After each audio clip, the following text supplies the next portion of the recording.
परमपिता परमात्मा ने जो हमारे को यह मानव तन दिया है, इस मानव तन का उद्देश्य है संसार के समस्त दुखों से छूट करके नित्य आनंद को प्राप्त करना। दूसरे शब्दों में कहें तो इस सांसारिक बंधन से छूट करके उस ईश्वर को प्राप्त कर लेना। उसको मोक्ष भी कहते हैं, मुक्ति भी कहते हैं, अपवर्ग की भी कहते हैं। अनेक नामों से उस ईश्वर के आनंद को कहा जाता है। ईश्वर और ईश्वर का आनंद कोई दो अलग अलग वस्तुएं नहीं है, एक ही वस्तु है। ईश्वर भी वही है और आनंद भी वही है।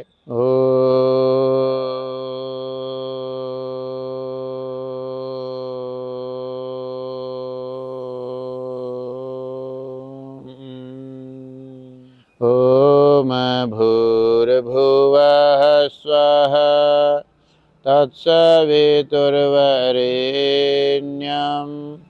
भर्गो देवस्य धीमहि धियो यो नः प्रचोदयात्। तूने हमें उत्पन्न किया, पालन कर रहा है तू, तुझसे ही पाते प्राण हम, दुखियों के कष्ट हरता है तुम। तेरा महान तेज है, छाया हुआ सभी स्थान, सृष्टि की वस्तु वस्तु में तू हो रहा है विद्यमान। तेरा ही धरते ध्यान हम, मांगते तेरी दया। ईश्वर हमारी बुद्धि को श्रेष्ठ मार्ग पर चला, दाता हमारी बुद्धि को वेद मार्ग पर चला। ओम भूर्भुवः स्वः तत्सवितुर्वरेण्यं भर्गो देवस्य धीमहि धियो यो नः प्रचोदयात्। धियो यो नः प्रचोदयात्। स्वास्थ्य प्रेमी सज्जनों, माताओं बहनों, परमपिता परमात्मा ने जो हमारे को यह मानव तन दिया है, इस मानव तन का उद्देश्य है संसार के समस्त दुखों से छूट करके नित्य आनंद को प्राप्त करना। दूसरे शब्दों में कहें तो इस सांसारिक बंधन से छूट करके उस ईश्वर को प्राप्त कर लेना। उसको मोक्ष भी कहते हैं, मुक्ति भी कहते हैं, अपवर्ग की भी कहते हैं। अनेक नामों से उस ईश्वर के आनंद को कहा जाता है। ईश्वर और ईश्वर का आनंद कोई दो अलग अलग वस्तुएं नहीं हैं, एक ही वस्तु है। ईश्वर भी वही है और आनंद भी वही है। मनुष्य जीवन का उद्देश्य यही है कि हम इस जीवन में उस ईश्वर को प्राप्त कर लें। वह ईश्वर प्राप्त कैसे होगा? पहला सुख निरोगी काया। यदि हमारा शरीर स्वस्थ है, निरोग है, तो हम योग कर सकते हैं, ध्यान कर सकते हैं, समाधि लगा सकते हैं। और यदि हमारा शरीर स्वस्थ नहीं है, निरोग नहीं है, बलवान नहीं है, रोग प्रतिरोधक क्षमता हमारी कम है, तो हम लंबे समय तक बैठ करके उपासना नहीं कर सकते, ध्यान नहीं कर सकते। इसलिए ऋषियों ने जो विधान दिया हमारे सामने, महर्षि पतंजलि जी महाराज ने योग दर्शन लिख करके उसमें पूरा वर्णन किया है कि ए मानव, तू इस प्रकार से चलेगा तो इस जीवन में भी सुखी होगा, और तेरा अगला जन्म यदि अत्यंत पुरुषार्थ करेगा तो तेरा मोक्ष भी हो जाएगा। वह महर्षि पतंजलि जी के अष्टांग योग में क्या बात कही गई है, वो अष्टांग योग क्या चीज़ है, उसको हमें जानना चाहिए। यदि आप उसको जानेंगे तभी तो उस पर चल पाएंगे, और यदि आप नहीं जानेंगे तो आप उसको नहीं चल पाएंगे।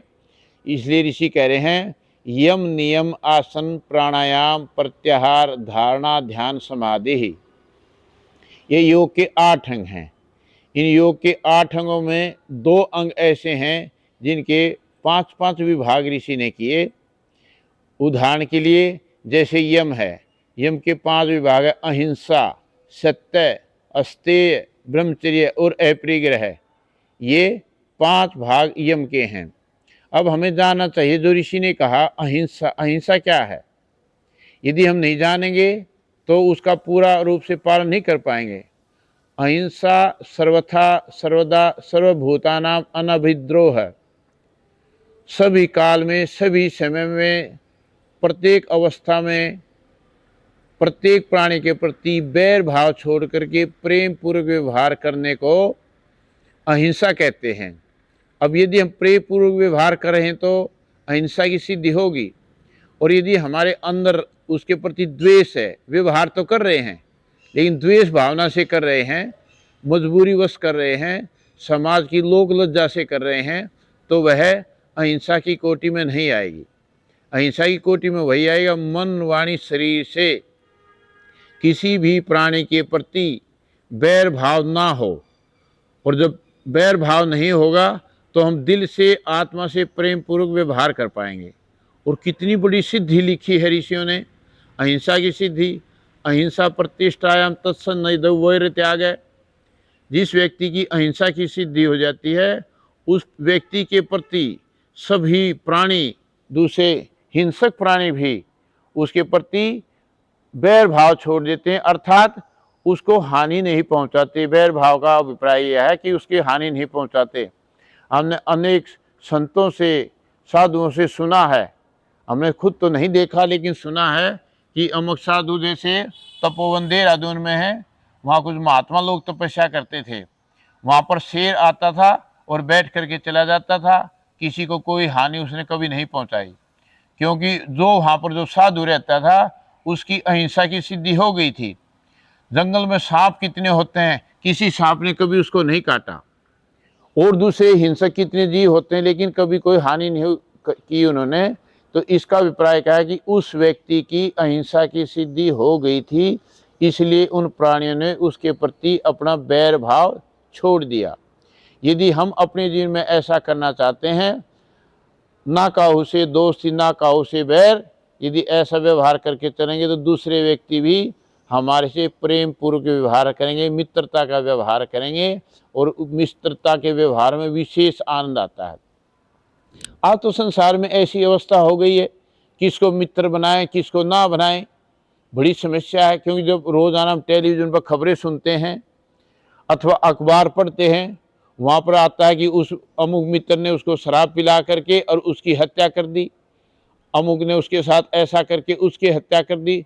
कितनी घटनाएं घटती हैं।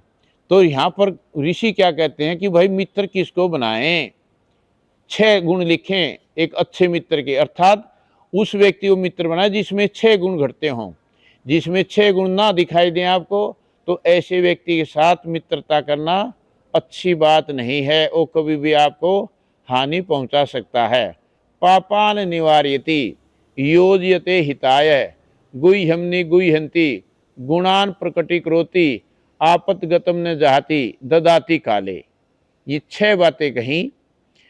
सबसे पहले कही पापान निवार्यति, जो व्यक्ति आपका साथी है यदि आपको पापों से बचाता है तो वह मित्र बनाने योग्य है। उदाहरण के लिए आप किसी दुकान पर गए और मूंगफली बेचने वाला मूंगफली बेच रहा है और आपने अभी मूंगफली ली नहीं है, खरीदी नहीं है, और वहाँ से मूंगफली उठाए खाना शुरू कर दिया, और आपका साथी, आपका मित्र वहीं खड़ा है और उसने आपको टोका कि भाई ये तो पाप है।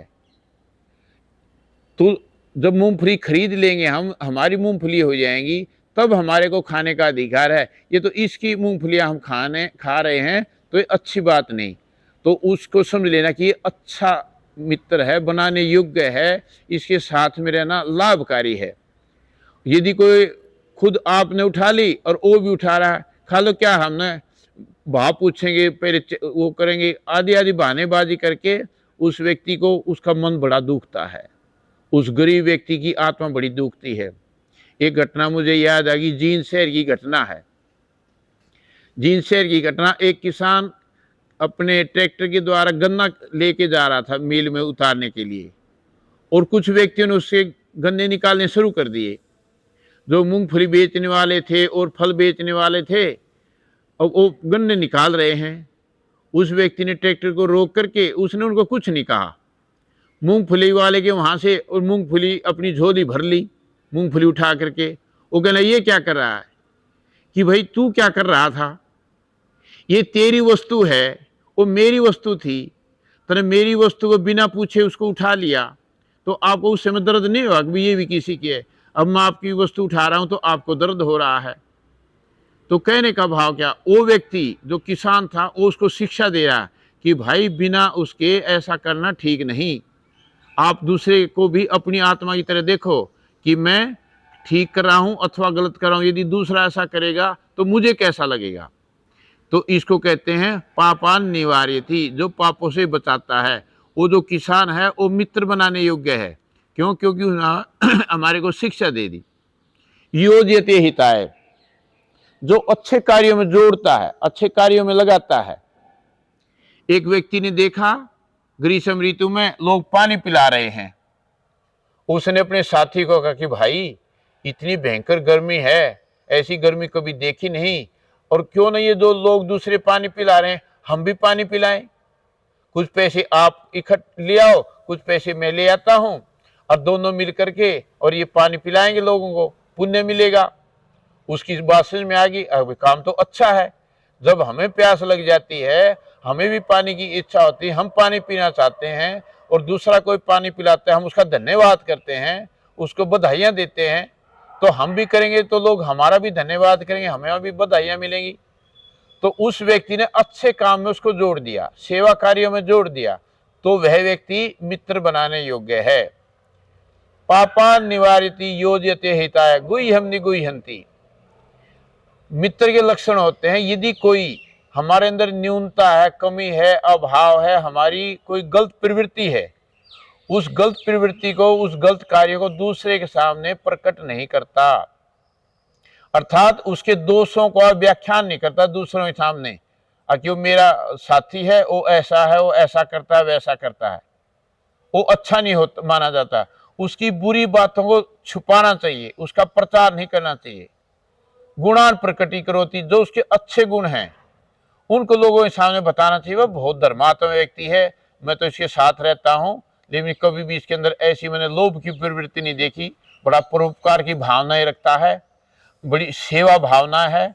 यू अपने माता पिता की जहाँ सेवा करता है, आसपास का कोई भी व्यक्ति इसको कोई काम कह देता है तो किसी काम को मना नहीं करता। बहुत अच्छा लड़का है, जहाँ उसकी अच्छाई कह रहा है, लेकिन जो उसके अंदर कमी है उन कमियों को छुपा रहा है। उसके दोषों को छुपाना और उसके गुणों का व्याख्यान करना, ये अच्छे व्यक्ति के लक्षण हैं। इसलिए का ऐसा व्यक्ति यदि कोई करता दिखाई दे रहा तो वह मित्र बनाने योग्य है। पापान निवारति योज्यते हिताय गुह्यम निगुह्यन्ति गुणान प्रकटीकरोति आपदगतम न जहाति। कई बार आपत्ति आ जाती है और उस आपत्ति काल में देखने को ऐसा मिलता है वो मित्र जो साथी थे वो छोड़ करके चले जाते हैं। उदाहरण के लिए कहीं पर कोई किसी का दुश्मन था और वहां पर गोलियां चल पड़ी अथवा झगड़ा हो गया, वो व्यक्ति अपने मित्र को छोड़ के चले जाते हैं। आपने ऐसा करना नहीं होता। आपत्ति काल में उस व्यक्ति का साथ देना चाहिए। आपत्ति काल में कभी उस व्यक्ति को अकेला नहीं छोड़ना चाहिए। वो अच्छा व्यक्ति नहीं माना जाता तो आपत्ति काल में छोड़ जाता है। आपदगते में न जाती। उदाहरण के लिए एक और उदाहरण याद आ गया मुझे। महाभारत का आपने सभी ने वर्णन सुना है, महाभारत देखी भी होगी। दुर्योधन अच्छा व्यक्ति नहीं था और कर्ण उसका मित्र था, लेकिन जब जब दुर्योधन के ऊपर आपत्ति आई कर्ण ने उसका कभी साथ नहीं छोड़ा। और कर्ण जानता था, कर्ण ने अनेक बार अपनी बात दूसरों के सामने कही कि ये दुर्योधन में दोष है। दूसरों ने प्रेरणा की कि भाई जब इसमें दोष है, आपको जानकारी, तो इसको छोड़ क्यों नहीं देते, कि इसने आपातकाल में मेरा साथ दिया हुआ है, मैंने इसको मित्र बनाया है। और मित्र का एक धर्म नहीं बनता कि इसके ऊपर आपत्ति आए तो मैं इसको छोड़ के चला जाऊं। तो ये मित्रता के लक्षण है। आपदगतम न जाए ददाति काले, और आवश्यकता पड़ने पर उसका साथ देता है, पैसे के रूप में, वस्त्र के रूप में, किसी भी रूप में उसका साथ देता है। तो ये 6 बातें शास्त्रकार ने कही। तो हम इन 6 बातों का ध्यान रख करके ऐसे साथियों के साथ रहें तो हमारे जीवन का, हमारा विकास होगा और हम जो मोक्ष प्राप्त करना चाहते हैं, जो मुक्ति चाहते हैं, जो ईश्वर का आनंद प्राप्त करना चाहते हैं, वो हमें ईश्वर का आनंद प्राप्त होगा। तो यहाँ पर इसी क्या कह रहे हैं, जो हमारा प्रकरण चल रहा था अहिंसा, यदि ऐसा व्यक्ति है तो पास में रखने योग्य है, उससे हमारे अहिंसा की सिद्धि होगी। और यदि हम दूसरे व्यक्ति को रखेंगे तो वहां पर हमारी अहिंसा की सिद्धि नहीं होगी, क्योंकि हम उस व्यक्ति के दोष और गुणों में ही फंस जाएंगे और उनमें उलझ करके रह जाएंगे। इसलिए दूसरा यम का भाग का सत्य। सत्य क्या चीज है? सत्य किसको माने? ऋषियों ने कहा जैसा सुना, जैसा देखा, जैसा अनुभव किया, ज्ञान हमारी आत्मा में है, वैसा ही बोलना, वैसा ही लिखना, वैसा ही व्यवहार में प्रयोग करना, यह सत्य कहलाता है। अब विचार करके देख लो कितना कठिन कार्य है। सत्य बोलना कितना कठिन कार्य है, विचार करके देखिए, तुलना कर लीजिए। जो व्यक्ति इस प्रकार से मन, वाणी, शरीर से कभी असत्य व्यवहार करता ही नहीं, ना उसकी क्रिया में असत्यता दिखती, ना उसकी वाणी में असत्यता दिखती, ना उसके मन में असत्य बोलने की भावना होती, तो व्यक्ति सत्य का पालन करता है। छोटी छोटी बातों पर, छोटी छोटी घटनाओं पर व्यक्ति पदे पदे झूठ बोल देता है। जा रहा है चंडीगढ़ और कोई पूछे, कोई अपनी गाड़ी में उसको बैठना चाहता है, अब यदि हो सकता है ये चंडीगढ़ जा रहा हो तो चलो मैं इसके साथ बैठ कर चलूं, लेकिन वो उसकी भावनाओं पकड़ लेता, ये कभी चंडीगढ़ तो नहीं जाता हो, उसको कहता है कि नहीं मैं तो पटियाला जा रहा हूँ। छोटी सी बात के लिए उसको मना कर सकता था कि भाई मैं आपको गाड़ी में नहीं ले जा सकता, लेकिन मैं जा चंडीगढ़ रहा हूँ, कोई दिक्कत नहीं थी। लेकिन व्यक्ति उसको छुपाता है, झूठ बोलता है, वो पाप कमाता है। मन में झूठ, वाणी में झूठ, ये झूठ का व्यवहार अच्छा ऋषि लोग नहीं मानते। और आजकल तो जहाँ विशेष संबंध होते हैं, पति पत्नी का इतना गहरा संबंध, इतना गहरा नाता होता है, वहाँ उनको झूठ नहीं बोलना चाहिए। उनके झूठ बोलने से झूठ पकड़ा जाएगा और फिर आपस में विवाद होंगे और फिर आपस में संबंध टूट जाते हैं, फिर तलाक लेने की नौबत आती है, अर्थात एक दूसरे को छोड़ने की नौबत आती है। क्यों? क्योंकि हमने झूठ बोला, हमने झूठ का व्यवहार किया। झूठ बोलना बहुत बड़ा पाप है और सत्य बोलना बहुत बड़ा पुण्य है। इसलिए सत्य का ही व्यवहार करें, झूठ का व्यवहार ना करें। कई बार आपने देखा बच्चे को कहते भगवान का रूप है। बच्चा भगवान का रूप क्यों है? क्योंकि वो उसके अंदर ना तो झूठ है, न छल है, न कपट है। वो जैसा उसके माँ बाप को देखता है वैसा ही वो करता है। एक बार किसी एक घर में कोई व्यक्ति आ गया और घर पर उसका बेटा बाहर दरवाजे पे था। उस बाहर वाले व्यक्ति ने पूछा भी आपके पिताजी हैं? उसने कहा हैं, अंदर हैं, मैं देख के आता हूँ। उन्होंने कहा कि बुला के लाओ, मैं देख के आता हूँ।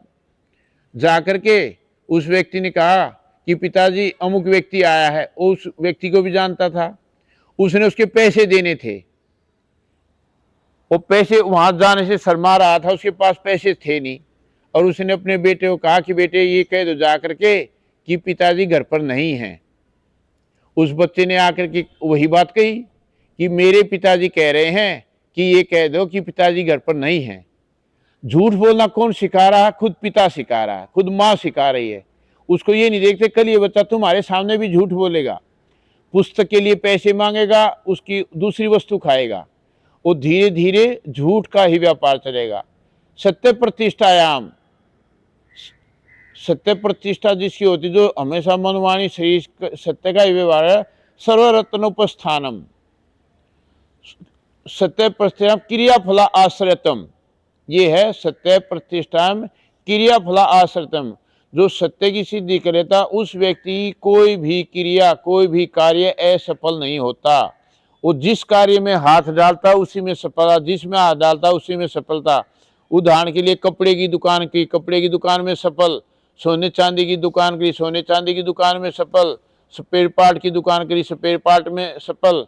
क्यों? क्योंकि वो व्यक्तियों के सामने, जो ग्राहक आते हैं उनके सामने झूठ नहीं बोलता, सत्य बोलता है।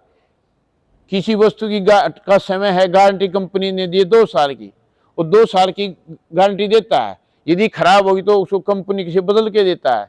कुछ दुकानदार जो झूठे होते हैं, उसका समय है 2 साल लिखा हुआ है, लेकिन उसको देने के बहाने से और पैसे लेते हैं, भाई मैं इसको बदलवा दूंगा, लेकिन उसको इतना पैसा और देना पड़ा जब इसको बदलेगा। झूठ का सौदा। झूठ बोलना अच्छी बात नहीं, सत्य का बोलना चाहिए। अहिंसा सत्य अस्तेय। अस्तेय कहते हैं चोरी नहीं करना। अब चोरी नहीं करना, इसकी जो परिभाषा करते हैं ऋषि और आम जनता की परिभाषा में बहुत बड़ा अंतर है। हम साथी हैं, एक दूसरे के मित्र हैं, इकट्ठे रहते हैं, इकट्ठे खाते पीते हैं, खेलते कूदते हैं। और कल्पना कीजिए इकट्ठे पढ़ रहे हैं और मेरा पेन खराब हो गया, मुझे पेन की जरूरत है, मैं मैथ के सवाल निकाल रहा हूं, तो मैंने साथी से पूछा नहीं, अपने मित्र से, और उसका पेन उठा करके और मैं अपना काम करने लगा, लिखने लग गया। तो ऋषि इसको भी चोरी कहते हैं। बिना मालिक की आज्ञा से किसी वस्तु को लेने की मन में इच्छा करना भी चोरी है। अब आप विचार करके देखो, हम कहाँ कहाँ कितनी कितनी चोरियां करते रहते हैं, पूछना नहीं, और कुछ किसी के घर गए, फोन उठाया, फोन करने लगे। पहले ये दूसरे फोन होते तार वाले, और नए नए जब फोन आए, किसी से बात करनी होती घर पर फोन नहीं, वहाँ उससे पूछा नहीं घर वाले से, और फोन उठा कर फोन करने लग गए। ये चोरी है। और बाद में ऐसा भी देखने में कुछ व्यक्ति ऐसे होते हैं और बार बार जाके घंटे घंटों फोन करते हैं। वो व्यक्ति कुछ दिन तो कुछ नहीं कहा, लेकिन जब वो देख लिया उसने कि ये व्यक्ति ऐसे करता है, तो जब वो दिखाई दे जाए तभी उसके तार निकाल देते अथवा और कुछ कह देते ताकि ये फोन ना करे। ऐसा व्यवहार नहीं करना, ये चोरी के अंतर्गत आता है। चोरी करना अच्छा काम नहीं है। जब हमारी कोई वस्तु उठाता है तो हमें कितना बुरा लगता है, हम सह नहीं करते, और जब हम दूसरे की उठाते हैं तो फटदेशी उठा लेते हैं, जब ध्यान ही नहीं देते, भाई इस व्यक्ति को भी कितना कष्ट होगा। इसलिए कहा चोरी न करना। अस्तेय इसको कहते हैं ऋषि। स्तेय प्रतिष्ठायाम तत्स्य अस्तेय का जो सर्वरत्नोपस्थानम, स्तेय प्रतिष्ठायाम सर्वरत्नोपस्थानम, ये है कि जो अस्तेय की अर्थात मनवाणी शरीर से चोरी का त्याग कर देता है, बिना मालिक की कोई वस्तु नहीं लेता, उसको सब रत्न धन संपत्ति वैभव, उसको किसी प्रकार की कमी नहीं थी, सोना चांदी हीरे जवाहरात, अर्थात उस व्यक्ति के पास अन्न धन के भंडार भर जाते हैं, कभी कोई उसको कष्ट नहीं होता, सारी चीजें प्राप्ति होती है। इसको कहते हैं चोरी त्याग की सिद्धि होना, उसकी हमारी प्राप्त हो जाना उसको, ये इसका अभिप्राय है। अहिंसा सत्य अस्तेय ब्रह्मचर्य।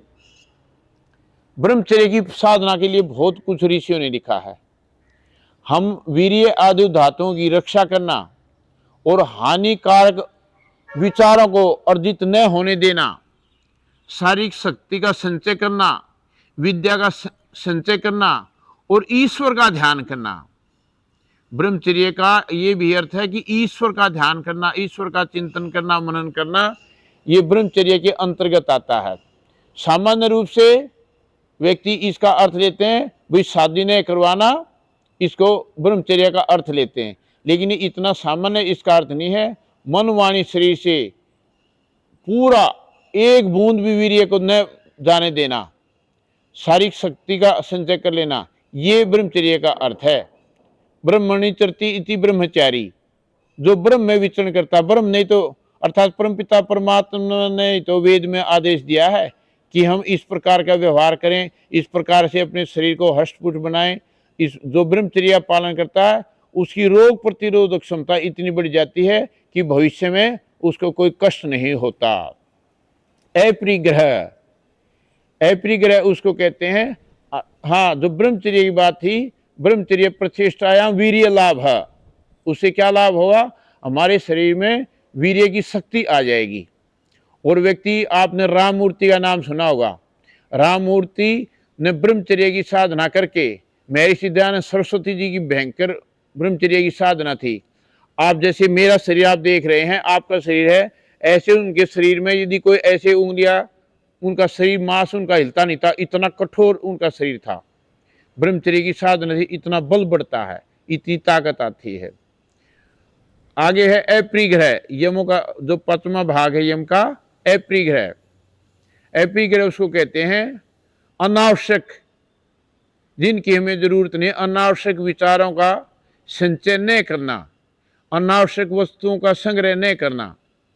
उदाहरण के लिए आपने कुछ वर्ष पहले सुना होगा, जयललिता नाम की एक राजनेता थी, उसके पास 300 साढ़े 300 जोड़ी जूते, 500 700 या हजारों की संख्या में साड़ियां। अब विचार करके देखो ये क्या काम आते हैं, कितने जूते पहन सकता है व्यक्ति, लेकिन वो संग्रह करता है, वो बहुत हानिकारक है।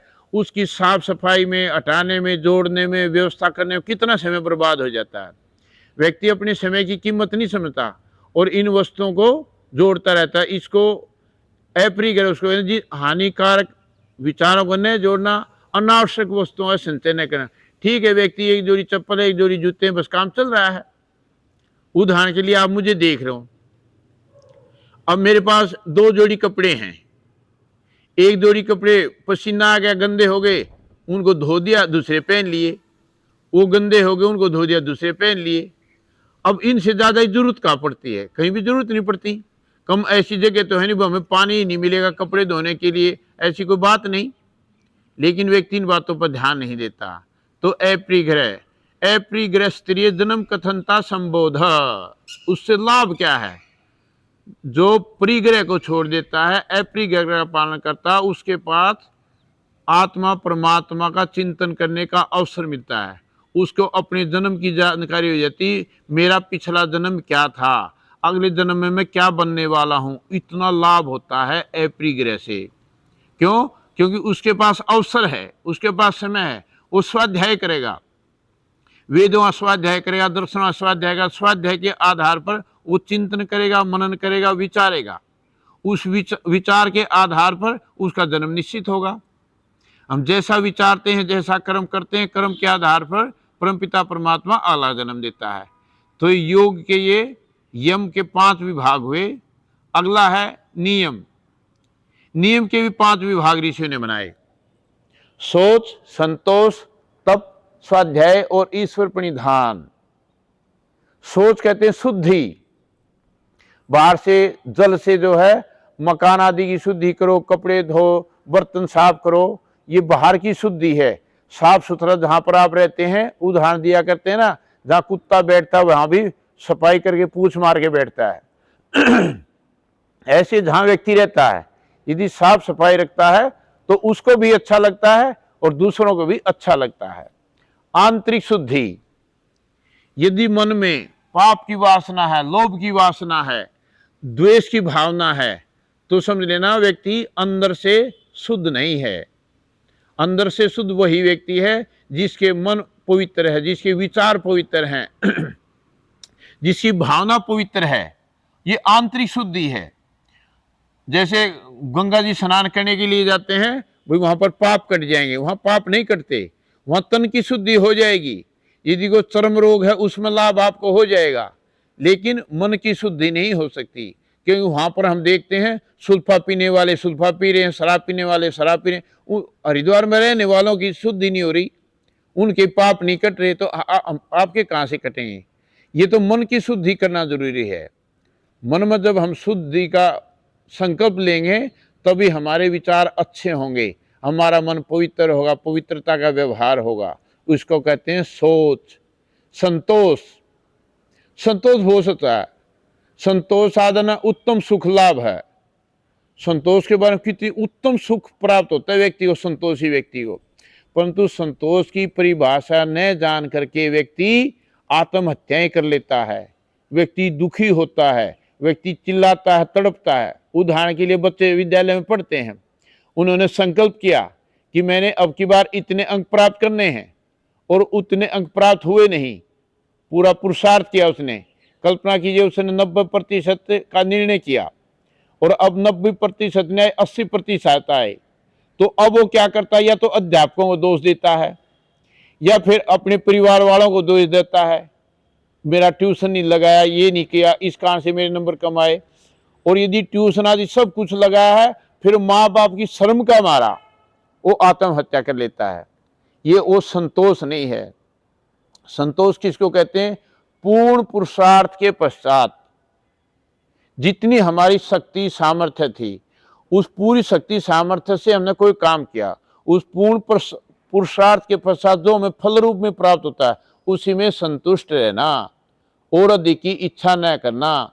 जैसे मैंने बच्चे का उदाहरण दिया, उस बच्चे को क्या करना चाहिए, ठीक है जैसा मैंने लिखा था ऐसे मेरे 80% अंक आ गए, कोई बात नहीं, आगे मैं और मेहनत करूंगा और पुरुषार्थ करूंगा, मुझे आगे और 90% ले आऊंगा। अगले पुरुषार्थ करने से का निषेध नहीं है, पुरुषार्थ करो, लेकिन पुरुषार्थ के पश्चात जो हमें फल रूप में प्राप्त होता है उसी में संतुष्ट हो जाओ, उसे अधिक की इच्छा करना उचित नहीं है। उदाहरण के लिए एक बहुत सुंदर उदाहरण याद आ गया, आप लोगों को जीवन में काम आएगा, कई बार ऐसी बातें होती हैं। एक सेठ ने निर्णय किया कि अब की बार मैंने 5 लाख रुपए का प्रॉफिट कमाना है। घर में उसने अपने बच्चों को, पत्नी को भी कह दिया कि अब की बार इतनी मेहनत करेंगे कि 5 लाख रुपए की कमाई करनी है। ठीक है, सारा साल उसने खूब मेहनत की और साल भर के पश्चात जब लेखा जोखा होता है, उसने लेखा जोखा करने पश्चात कमाई निकली 3 लाख रुपए की। 3 लाख रुपए की कमाई आमदनी हुई है, लेकिन वो रोने लग गया, रो रहा है। पत्नी कह रही क्यों रो रहा है, कि 2 लाख रुपया घाटा हो गया। पत्नी कह रही 2 लाख रुपया घाटा कहाँ आया, 3 लाख रुपए का लाभ हुआ हमें, तो आप घाटा क्यों कह रहे हो। अभी संकल्प तो 5 लाख रुपए कमाने का था, बचे तो 3 ही कमाए हमने। अब कल विचार करें क्या वो व्यक्ति संतोषी है। अर्थात ने पुरुषार्थ किया, उसका फल रूप में 3 लाख रुपए बच गए, भगवान का धन्यवाद कर खुश हो कि मुझे 3 लाख रुपए बच गए, फिर दोबारा से मेहनत कर, फिर और कमा। इसको कहते हैं संतोष। पूर्ण पुरुषार्थ के पश्चात जो हमें फल रूप में प्राप्त होता है उसी में संतुष्ट रहना, खुश रहना, प्रसन्न रहना, और अधिक की इच्छा करनी है तो आगे और पुरुषार्थ करना।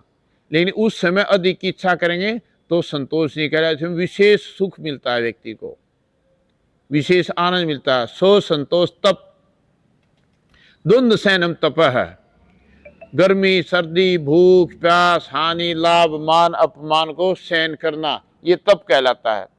आपने अपने भारतवर्ष में देखा होगा, व्यक्ति चारों तरफ उपले जला करके उसके बीच में बैठा है, गर्मी की ऋतु है भयंकर, और कहते हैं ये तप कर रहा है। ये तप नहीं है लोगों, ये ढोंग है।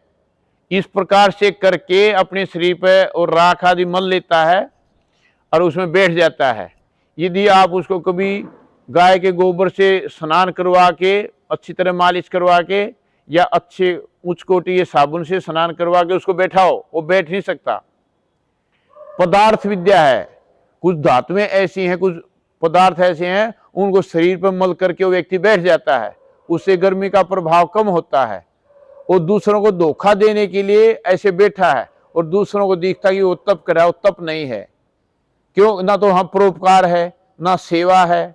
सेवा परोपकार के कार्य करते समय यदि कोई व्यक्ति, उदाहरण के लिए यहाँ आर्य समाज के प्रधान हैं, वो अच्छा काम कर रहे हैं, सेवा कर रहे हैं, योग शिविर लगा रहे हैं, चिकित्सा शिविर लगा रहे हैं, पानी का प्रबंध कर रहे हैं, वो अच्छे काम कर रहे हैं। यदि उनके अच्छे कार्य में कोई उनको अपमानित करता है तो उसको सहन करना चाहिए, कोई बात नहीं, इसकी जैसी बुद्धि इसी ने प्रयोग कर लिया। कोई दूसरा कोई गाली दे जाता है, उसको सहन करना, कोई बात नहीं। ये है, हम इस प्रकार से जब सहन करेंगे, ये है तप। हम सेवा का कार्य कर रहे हैं, भूख लगी हुई है, अभी रोटी हमें मिल नहीं सकती, कोई बात नहीं, सहन करो भूख को। उस भूख को जब सहन करेंगे, ये तप के अंतर्गत आएगा। आप जो सेवा परोपकार के कार्य करने वाले व्यक्ति, उनको कितना अपमान सहन करना पड़ता है। पदे पदे पर लोगों का ऐसा स्वभाव बना हुआ है, उस व्यक्ति का, धर्मात्मा, परोपकारी, सेवा भावी संत का अथवा सन्यासी का अथवा विद्वान का अपमान करते हैं तो व्यक्ति उस अपमान को सहन कर लेता है। इसको कहते हैं तप। और ये जो एक हाथ आकाश में उठा लिया, खड़ा है, अयु खड़ा खड़ा तप कर रहा है, किसी ने एक पैर उठा लिया, एक पैर सूज गया है, इतनी भयंकर अवस्था, वो कह रहा तप कर रहा, ये तप नहीं है। तप जो मैंने आपको बताया, ऋषि मुनि जो कह रहे हैं, ये तप है। सोच, संतोष, तप, स्वाध्याय।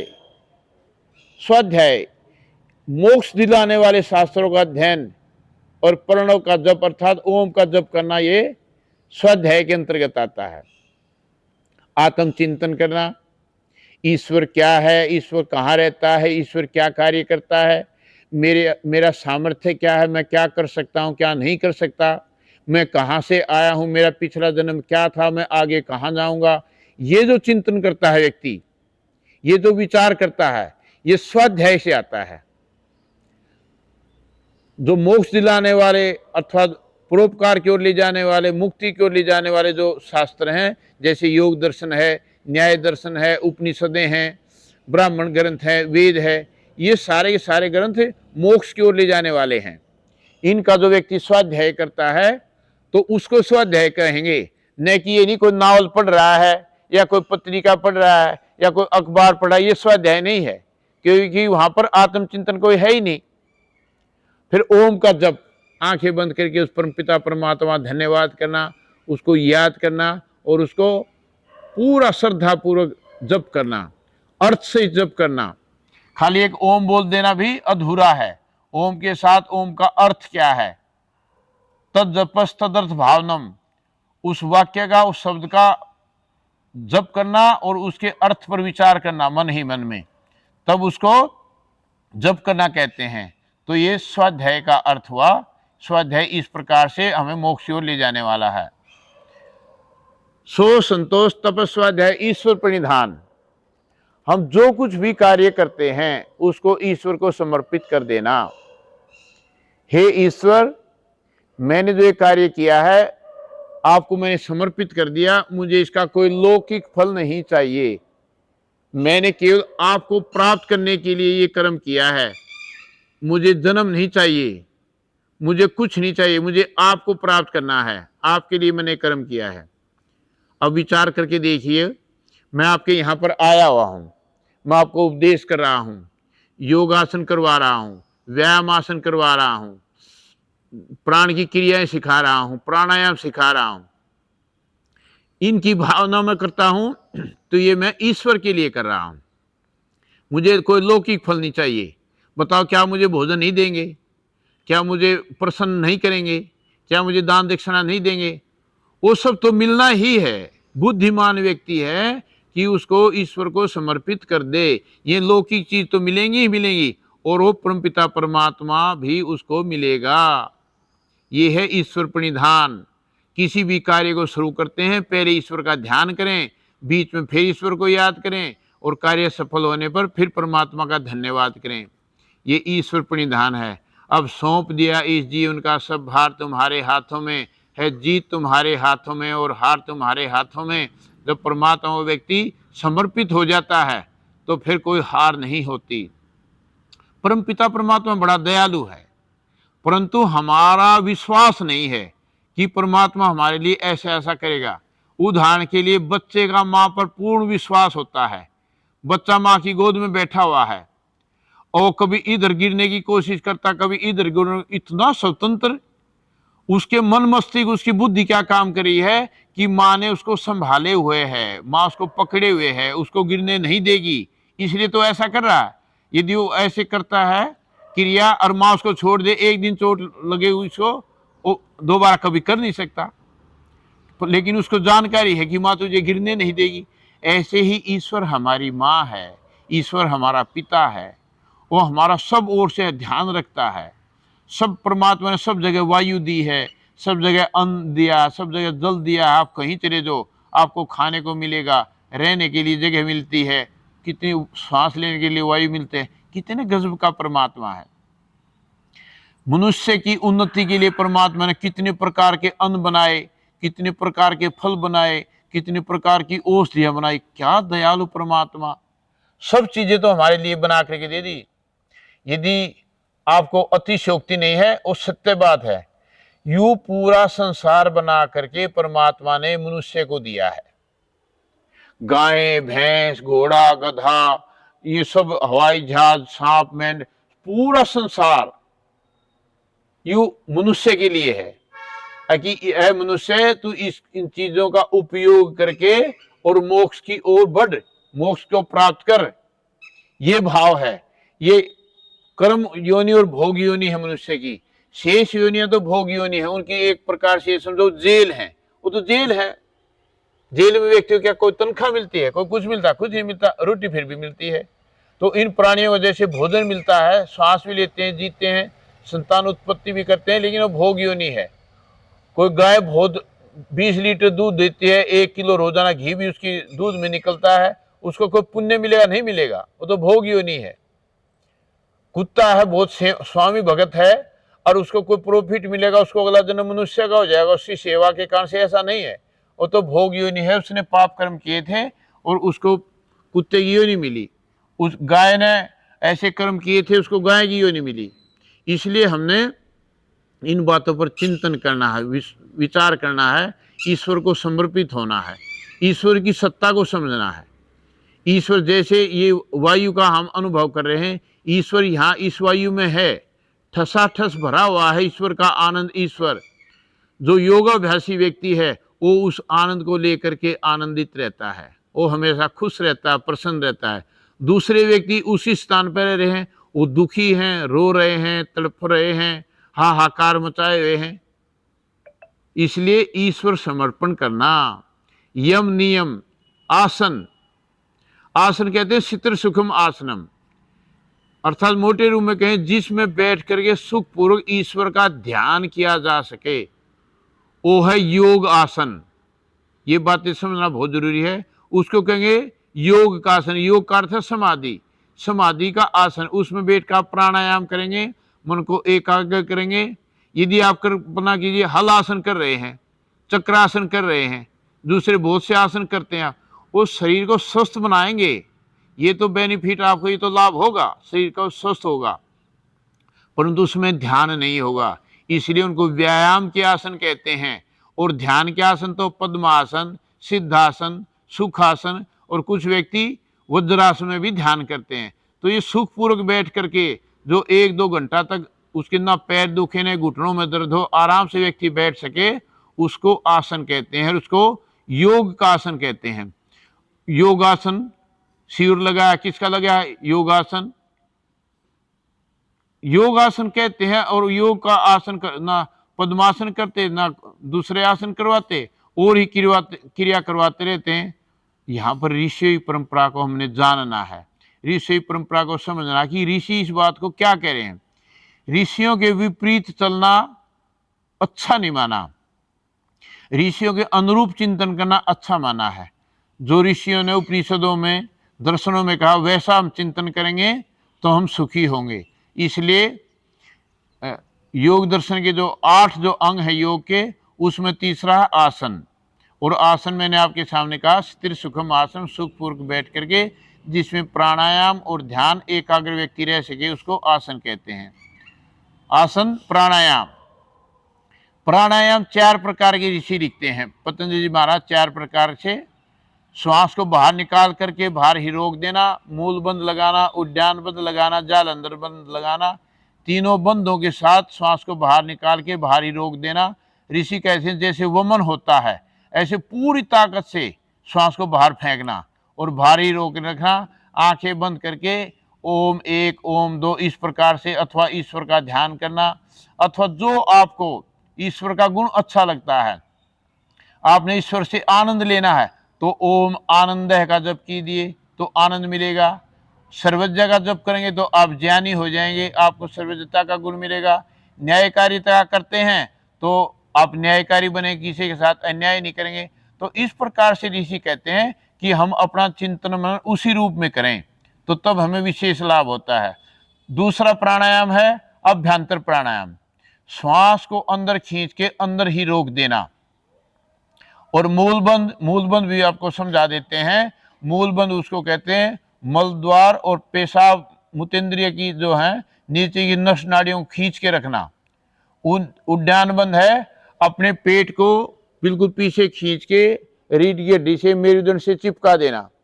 और जालंधर बंद है गर्दन को झुका कर ठोडी को अपने कंठ में लगाना। इन तीनों बंदों के साथ करते हैं तो श्वास ज्यादा देर तक बाहर रुकता है, अथवा अंदर लेते हैं तो अंदर ज्यादा देर तक रुकता है, ये उससे लाभ विशेष होता है। तो दूसरा प्राणायाम अभ्यंतर प्राणायाम। तीसरा प्राणायाम है स्तंभ वृत्ति प्राणायाम। स्तंभ वृत्ति प्राणायाम को मैंने खुद जीवन में अनुभव किया है। आप भी कर सकते हैं। सप्तम वृत्ति कहते हैं अब कोई इच्छा नहीं ना श्वास को लेना ना छोड़ना, जहां इच्छा है वहीं का वहीं रोक देना। श्वास बाहर निकल रहा था तो वहां भी रुक गया, अंदर ले रहे थे तो वहीं का वहीं रोक देना। जिस भी अवस्था में है वहीं का वहीं श्वास को रोक देना, ये स्तंभ वृत्ति प्राणायाम कहलाता है। उदाहरण के लिए आप मोटरसाइकिल से अथवा साइकिल से अथवा पैदल कहीं जा रहे हैं, वहां पर सड़क के किनारे कोई पशु मरा हुआ है, कोई कुत्ता मरा पड़ा है, भयंकर दुर्गंध आ रही है। अब आप वहां पर श्वास लेंगे तो और जीवाणु, आपके कीटाणु, गंदे कीटाणु शरीर के अंदर जाएंगे। श्वास को छोड़ेंगे तो इतनी देर श्वास को रोक नहीं पाएंगे, फिर दोबारा से जल्दी श्वास लेना पड़ेगा। तो वहां पर क्या, जहां ना श्वास लेना ना छोड़ना, वहीं रोक करके और तेज गति से चलें, वो एरिया जो है 50 फुट का 100 फुट का वो एरिया कवर हो जाएगा और फिर आप आराम से सांस ले सकते हैं। तो ये मैंने खुद प्रैक्टिकल, खुद अनुभव है कि अनेक बार ऐसी जगह आती है, दुर्गंध होती है, तो वहीं का वहीं श्वास रोक दो और आप उस दुर्गंध से बच जाएंगे। इसको कहते हैं स्तंभ वृत्ति प्राणायाम। चौथा प्राणायाम है विषाक्षेपी, बाह्य अभ्यंतर विषाक्षेपी प्राणायाम, अर्थात बाहर श्वास को निकालना वो भी हो सकता है और अंदर श्वास को लेना वो भी हो सकता है। एक मैं आपको समझाता हूँ कैसे होता है। जैसे मैंने बाह्य प्राणायाम किया, श्वास को बाहर निकाल दिया और बाहर ही रोक दिया। अब मेरे शरीर में कंपन होगी, थकान होगी, मुझे इच्छा होगी श्वास को लेने की, लेकिन ऋषि क्या कहते हैं, विषाक्षेपी क्या होगा, अंदर जो श्वास बचा उसको ताकत से और श्वास को बाहर निकाल देना, फिर कुछ सेकंड के साथ लिए फिर बैठे रहना, फिर इच्छा है श्वास लेने की, बाहर से श्वास न ले करके अंदर से श्वास को और ताकत लगा के उसको बाहर फेंकना। फिर हमने श्वास को अंदर लिया, अंदर श्वास को लिया, कल्पना कीजिए हम 1 मिनट श्वास को रोक पाए। अब हमारी इच्छा की श्वास को हम बाहर निकाल दें, लेकिन श्वास को बाहर न निकाल करके और बाहर से और श्वास भर लिया। फिर कुछ देर के कल्पना कीजिए हम 20 सेकंड 10 सेकंड फिर और रुक सके, फिर इच्छा हुई, शरीर में हलचल हुई कि श्वास को बाहर निकालें, फिर बाहर न निकाल करके और फिर श्वास को और ले लेना। ये है बहुत कठिन। जो योगाभ्यासी व्यक्ति हैं, लंबे समय से तक प्राणायाम का अभ्यास किया है, वही व्यक्ति करें, दूसरे व्यक्ति ना करें, क्योंकि इसमें हानि होने की बहुत संभावना है। जिनका अभ्यास है वो करेंगे तो उनको जानकारी है, वो उसके मास्टर हैं, उनकी योग्यता है, उनको हानि नहीं होगी। अनजाने में देखा देखी करेंगे तो उनको हानि हो सकती है। इसलिए 5वां है प्राणायाम, यम नियम आसन प्राणायाम। चौथा यम नियम आसन प्राणायाम। प्रत्याहार, आसन के पश्चात है प्रत्याहार। प्रत्याहार कहते हैं हमारी जो इंद्रियां हैं, आंख नाक कान आदि, इनको बाह्य विषयों से हटा करके अंतर्मुखी करना, आंतरिक रूप अंदर की ओर इनको मोड़ देना। ये है। बात समझ में आ रही है आपकी कि हम किसको कहेंगे, नियम नियम आसन प्राणायाम प्रत्याहार। प्रत्याहार किसको कहेंगे, जो इंद्रियों का भोजन है। आहार कहते हैं भोजन को। जो इंद्रियों का भोजन क्या है, जैसे आंख का काम है देखना, जीवा का काम है स्वाद देना, त्वचा का काम है स्पर्श, कान का काम है शब्द। तो इनसे हटा करके अंदर की ओर मुख, अर्थात उन इंद्रियों का भोजन उनको उनका विषय न दे करके और अंदर की ओर मोड़ देना, इसको कहते हैं प्रत्याहार। प्रत्याहार किसको कहते हैं, यम नियम आसन प्राणायाम प्रत्याहार। धारणा, प्रत्याहार होगा धारणा। धारणा किसे कहते हैं, धारणा कहते हैं अपने मन को रोक करके एक केंद्र बिंदु बना लेना। अपनी आंखों के मध्य में जो दोनों हैं और नासिका के ऊपर जहां पर माताएं मैंने टीका लगाती हैं, उसको केंद्र बिंदु मान करके आंखें बंद करके वहीं पर अपने आप को मानना कि मैं यहां पर हूं। और फिर आप प्राणायाम करें, ध्यान करें, जो भी क्रिया करनी है आप उस क्रिया को करते, लेकिन आपका मन यहां ही पर रहे, इधर उधर आपका मन नहीं होना चाहिए। कभी आपका सिर में मन चला गया, कभी ठोडी पर चला गया, कभी नासिका के अग्रभाग पर नहीं। जो भी आपने संकल्प किया है नासिका के अग्रभाग का किया तो नासिका के अग्रभाग को ही आंखें बंद करके उसी को देखते रहना, अर्थात वहां अपनी अनुभूति बनाना, इसको धारणा कहते हैं। इस धारणा के स्थान पर ही धारणा बनी रहेगी, धारणा को नहीं छोड़ेंगे। ध्यान का धारणा वाले स्थान पर ही ईश्वर चिंतन करना अथवा अपना चिंतन करना अथवा प्रकृति का चिंतन करना, जो भी करना है धारणा वाला स्थान नहीं छूटेगा। वो केंद्र बिंदु पकड़े रखेंगे हम, उसको क्षण मात्र भी उससे अलग नहीं होंगे। धारणा वाले स्थान पर ही चिंतन करना, मनन करना, ये ध्यान कहलाता है। और ध्यान के पश्चात है समाधि। जो हम ध्यान कर रहे थे, जिस विषय का ध्यान कर रहे थे, जिस बात पर चिंतन कर रहे थे, कल्पना कीजिए ईश्वर का चिंतन कर रहे थे, तो अब ईश्वर को हमारे सामने ऐसा लगा यही ईश्वर है जो हम चिंतन कर रहे थे, यही वो वस्तु है जिसका मैं इतने दिनों से की प्रतीक्षा कर रहा था। वो ध्यान करते वो ध्यान ही रूपांतरण होकर के समाधि में परिवर्तित हो जाएगा, तो ये समाधि कहलाती है। इस प्रकार से जो योग के 8 अंगों का पालन करता है व्यक्ति जीवन में बड़ा सुखी, स्वतंत्र, आनंदित होता है, प्रसन्नचित होता है।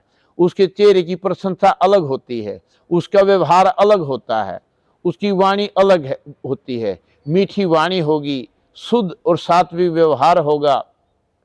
और हर समय वायु में भी घूम रहा तो ऐसा लगता है उसको कि मैं ईश्वर में घूम रहा हूँ, ईश्वर चल रहा हूँ, ऐसी अनुभूति होती है। जैसे मछली है, मछली पानी में रहती है, क्या मछली है पता नहीं, मेरे ऊपर नीचे दाएं बाएं सब और पानी ही पानी है। एक रुई के गोले को आप पानी में डाल दीजिए, जब उसके अंदर पानी समा जाएगा तो कौन सी जगह आप देखोगे यहाँ पानी नहीं है, और रुई का गोला पानी में डूबा हुआ। ऐसे ही हम ईश्वर में हैं, ईश्वर में ही पैदा हुए, इसी में खा पी रहे हैं, जो भी काम कर रहे हैं ईश्वर में ही कर रहे हैं, और ईश्वर हमें आनंद देता है। तो इस प्रकार से इन योग के 8 अंगों को अपना करके व्यक्ति अपने जीवन में सुखी होता है, उसके साथ में रहने वाले सुखी होते हैं। यदि गृहस्थी व्यक्ति है तो उसकी पति पत्नी का आपस का प्रेम, उसके बच्चों का प्रेम, इतना आनंद है उस परिवार में जाने से, बड़ी खुशियां मिलती हैं। अनेक परिवारों में जब हम जाते हैं देखते हैं बड़ा आनंद आता है, बड़ा अच्छा लगता है।